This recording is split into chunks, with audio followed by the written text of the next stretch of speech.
We're going to have a conversation around about 9:30 or so. Stacey Hopkins is going to talk to us about the brand new Congress, which I didn't quite get to last night. But some of you may have seen there was a really good Huffington Post article about it today.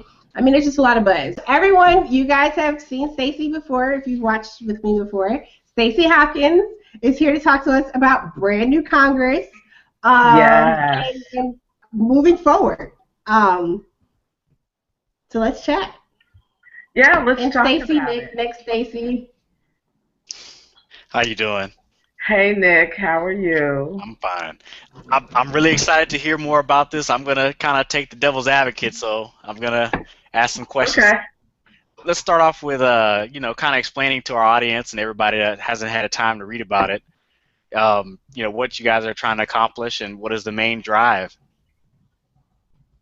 Well, it's a couple of people coming off of the Bernie 2016 campaign who, and a lot of volunteers that we identified that throughout the campaign that were dedicated, and we're asking the question, what next? We are saying, okay, we don't have the silver bullet, but this is part of the solution. We all know Congress is dysfunctional. We all know the impact that it has on our lives. And nothing can get done because nothing can move through Congress. So we're focusing on that, and we have a crazy idea. It's pretty simple. One plan, one campaign, it's basically occupying Congress, 535 seats. It's not a revolt where we're going to throw everybody out, but we want to bring. A lot of people came together because of the Bernie platform, and we want to make sure that we have representation that adequately reflects that. So we're going to try to achieve a couple of things. Women are underrepresented. People of color are underrepresented in Congress. We can help achieve racial and gender parity in Congress. So this is something we're trying to put together using the grassroots power. We saw what it could do.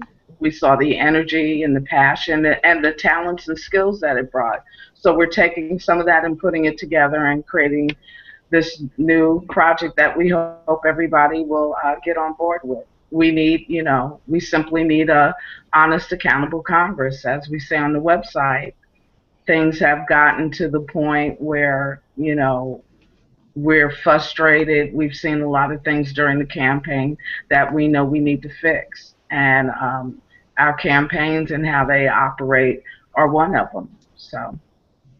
Now, see, there's nothing there that I even have a question about. I'm in 100% full agreement with what you said. Well, good. But. Oh, no, there is no but. It's just moving on to the next question. Yay! Yeah, there's no but there. What I want to know is, so is this going to align with a particular party? Or are you going to be challenging Democrats and Republicans alike? What is the strategy moving forward as like your first ground step or the people who you're targeting to replace? Well, we have the Bernie platform, and we see how that platform not only, it was a progressive platform, but as we can see through polling, a lot of Americans on either side of the aisle actually agree with progressive policy. It's just that we've had that word vilified in the public sphere, and so it has these connotations that it's a ultra far left, policy that's not fiscally conservative, or there'll be all these other excuses for it. Anyone who is willing to align, we've got a platform that Bernie has laid out through his campaign that gives us a template. We're asking, we don't really care, and we are not aligning with any party. This is the Get Right campaign. It is time for folks to get right, and there is just the reality that in districts that are heavily gerrymandered and conservative, that there may not even be, you may not be able to run a Democrat in that district, but you may have Republicans, because believe it or not, people, I know it's very hard for some progressives and people on the left to understand, but there are some conservatives who do agree with progressive policy. They do it. They do want immigration reform. They do want to address inequality with poverty and creating jobs. And there are ways. There are some who believe in climate change, but they are just as trapped and battling the same system that we are. So we are actually debating that and fleshing that out. Nothing's really firm, but we have to face some realities about the political landscape across the country. One of the things we'll try to do is identify candidates. We want people who have not been inside the system, people who have shown that they have some backbone. They may not have political experience. Actually, we prefer that.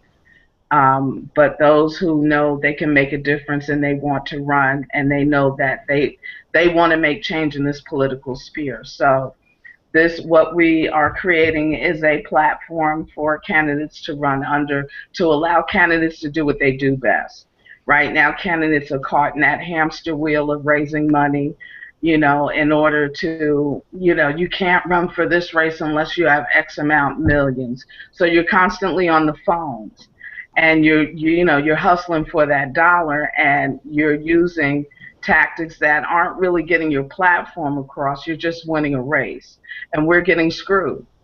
We're getting bad people making bad policy because they're not in it for me. You're in there for the hustle. Mm-hmm. And we've reached a tipping point. So, I guess some people will see it as some sort of,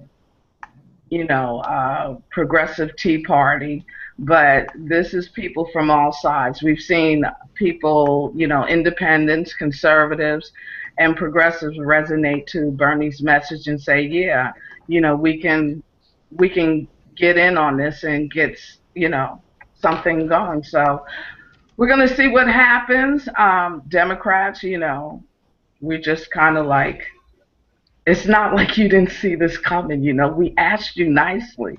So, I mean, if you want it, you got to fight for it. This is Sparta, baby. You want our votes? You need to come get them. So I think what you're talking about is very important, because I think it kind of gets people out of the cult of personality. We already know how that can be used to people, mm-hmm. to kind of glaze people's eyes over and make them, not see the ugly truth. Like you said, when these individuals are in office and they're really fundraising most of the time, and they're just kind of just trying to get those dollars to keep coming in, and there's a lot of people that have come to them, and maybe their child can go and get into Harvard without the grades. Maybe their child will get a job, working for some company, making a large sum of money and not have to do anything. Maybe when they leave Congress, they'll be taken into one of these companies as a consultant or something, and they'll get their payday based off of their service to those companies while they're in office. And I think that as of right now, we all have to confront that whether you're a Democrat or Republican, the game is the game, and this is what's being played. Right. And the label shouldn't necessarily protect somebody from the public scrutiny about this. So I'm really 100% glad that you guys are really pushing the platform and not someone's personality. And I think that's kind of where politics kind of gets a little hairy. People get stuck in the personality and not necessarily the policy aspect. So this is really, really, really good. Yeah, absolutely. We want to avoid that. We actually are looking for everyday people. If we want Congress to be able to understand our interests and what most Americans are going through, it needs to represent us. So we are looking for people who are leaders in their community who are ready to take that leap. But we're also building a support team behind them, because we recognize a lot of people have worked on campaigns or have done this type of work before, and we recognize that candidates are often left out in the wind, and they can win. Alex Law is showing how you can win mm-hmm. with very little money by really maximizing your resources and planning. But you have to have support behind them, and we talk. A lot of us, we can tell you war stories of candidates who have run for office, and it's basically, once they qualify, it's like, okay, well, go forth and prosper. But, people are stepping up and saying, toys ain't us. We ain't playing. And we being the change. So, Stacey, can you just give us just a little, just kind of who are the players involved a little bit, and kind of what are we looking at in terms of, initial steps, kind of a brief timeline. You guys go check out the website. I've dropped the link a couple times in the chat because there's a lot of information there, and there's also a Facebook page, but definitely go to the website because that will definitely be the main source of information. You can sign up for more information. And I know we talked about maybe hosting community parties or get-togethers, or so. Like, what are we thinking about? Yes. If you go to our website, brandnewcongress.org, and there's a timeline that goes into how we're gonna try and pull this thing off.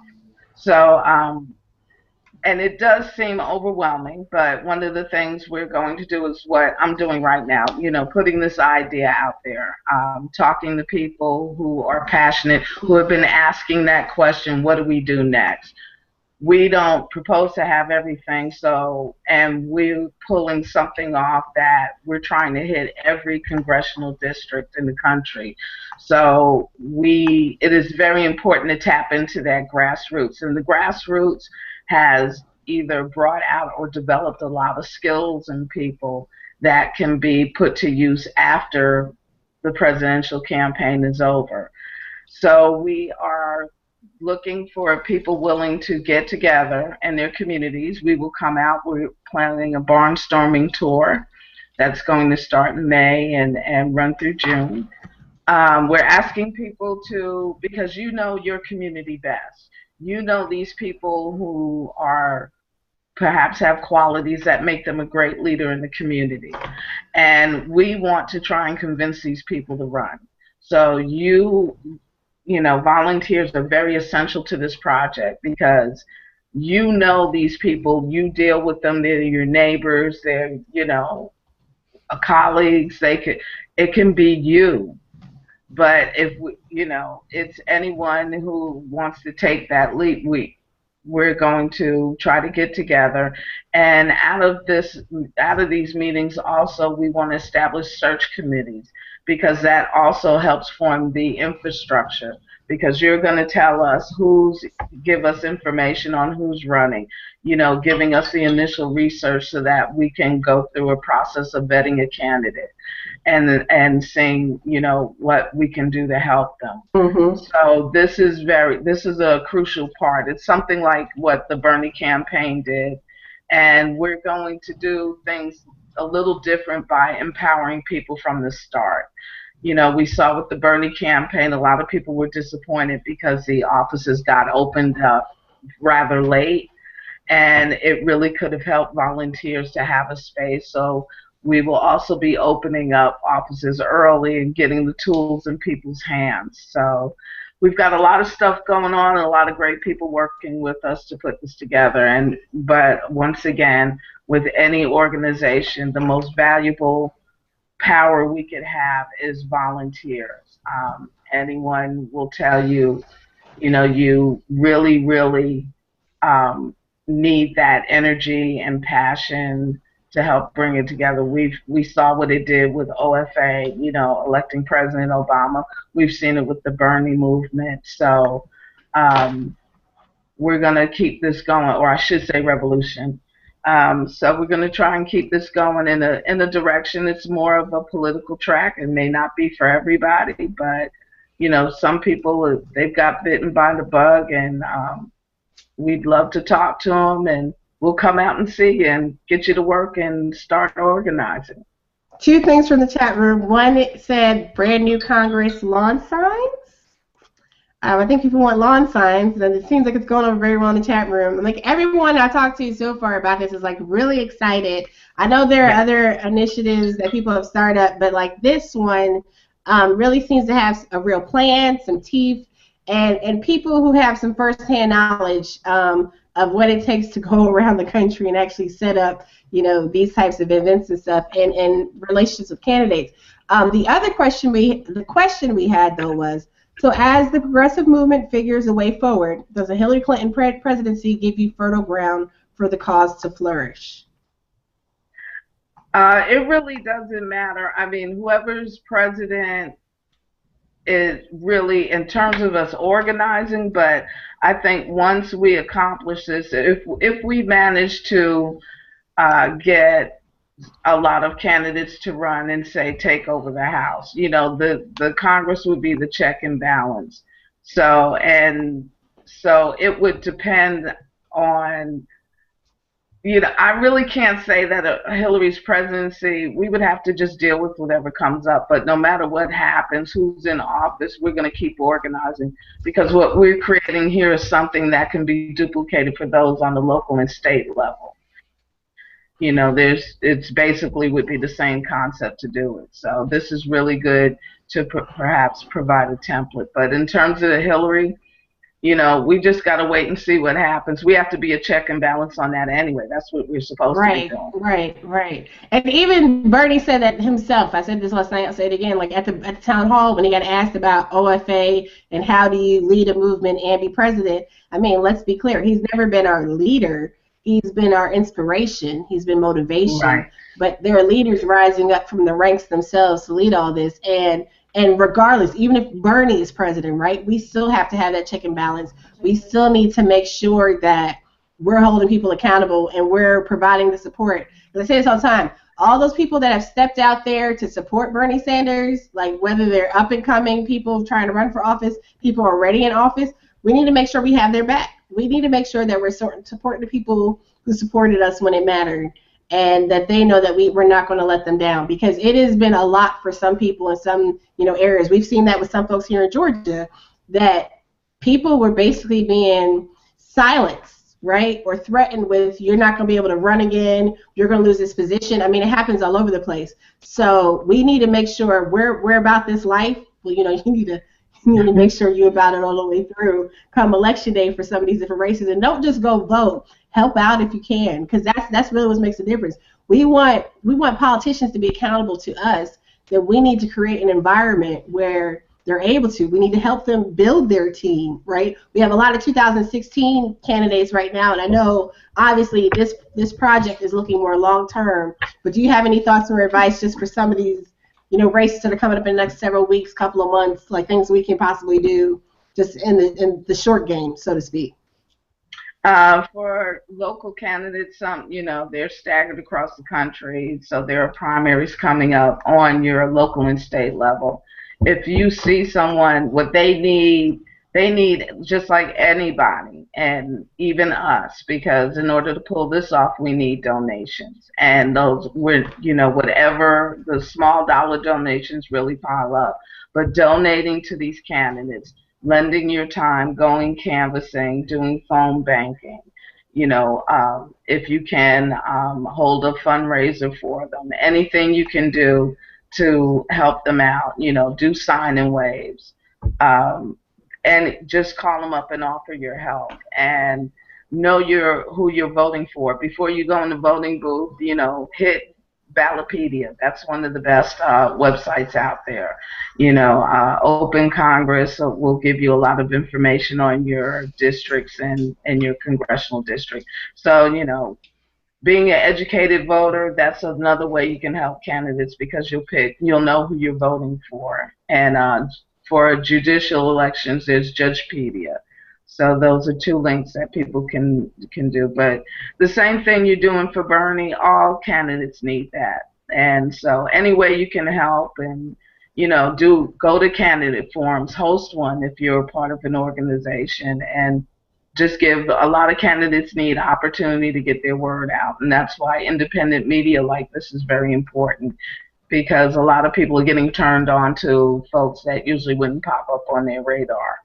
Yeah, I want to make a point that if you're getting most of your news from mainstream media, you are getting a very filtered, narrow worldview that is probably really affecting how you view things and see things. And I would encourage everyone to try to venture out and break free of that, and try to get as much independent media as they can to get a different perspective on what's going on and what's happening in our world and in our daily lives, and especially in politics, because there's a spin that can be put on almost anything that can make up look down, and red be blue, and all that. So it's very important to kind of broaden your horizons on information. But what I really like about what you guys are doing is you guys are bringing back a competitive spirit of democracy. Like without a competitive democracy, if it's like kind of stagnant, that's really where you get a lot of the corruption and things that really comes down, because there's no sense of urgency, there's no accountability there, because they feel like they have it locked. So there's a stagnation, and with that stagnation comes the corruption. Absolutely. This tackles money in politics, and I think that is the wall that we all run up against. And so it's helping a lot of issues in one swoop by addressing Congress and trying to get that blockage in our system out of the way. The system is not working because we've got some defective parts. So this is a remedy for that. So I'm really excited about it. And it's Zach Exley. He was a former senior advisor to the Bernie 2016 campaign. Corbin Trent, one of the organizers with the Bernie campaign, and a few other people. Some are still active with Bernie, volunteering, but we're going to see what we can do to kick this off, and we'd love to have everybody join us. Go to the website, brandnewcongress.org. You can see the plan, the timeline. Also, you can donate. We're gearing up, as I said, for this tour, and we're going to try to stay as self-sufficient as we can, but and help get people out there to do these. Initially, it'll be Corbin, Zach, and myself, but more people will be coming on board, I'm sure, and as we grow.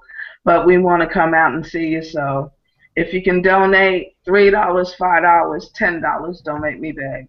But no, if you like what you see and want to keep us going, help us out, because we see how that works. And you saw the power of like Lucy Flores with her fundraising appeal from Bernie.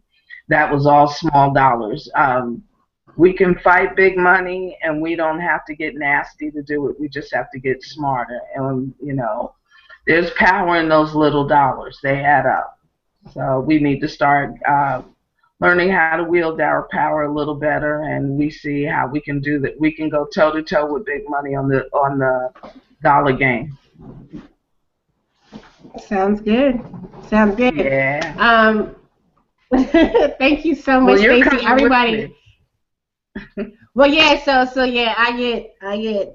So I mean, for those who haven't seen us before, Stacey, I call Stacey my organizing mentor, because when I was lost in the land at my very beginning, earlier on, back last summer, trying to figure out what to do about Bernie, I found this fabulous woman, Stacey Hopkins, who knows all about what it is to be an organizer and energizer and motivator. And thank you, because I've learned so much from you. So yeah, I'll well, thanks for having me. And I love you. But I appreciate you so much, and thank you, Nick. Stacey, how can they reach you on Twitter? Definitely support you. Oh, you can reach me at Stacey Hopkins, StaceyHopkinsGA, and Brand New Congress. It's Brand New 535. Okay, and also you can find Stacey on Twitter at DSD Radio. Stacey is the co-host of the Down South and Dirty Radio program, Sundays, Blog Talk Radio, 2 p.m. I do a little segment on there. I think we're going to revamp it. But definitely appreciate all of you guys, the burn treatment. I appreciate all of you guys for coming out this evening. I just want to say that, to paraphrase Liz Brown, and I'll let everybody go. But to paraphrase Liz Brown, we need to stop, being just the meal that's put on the table, basically, when it's time to have the big party. And we need to work on, having our own damn table, having our own seat at a table. We need to just stop just letting people just take our vote. We're not deliverables. You know what I'm saying? We're a movement. We're people. We have power to be leveraged. We have a voice to be heard. And we have a plan to put in motion.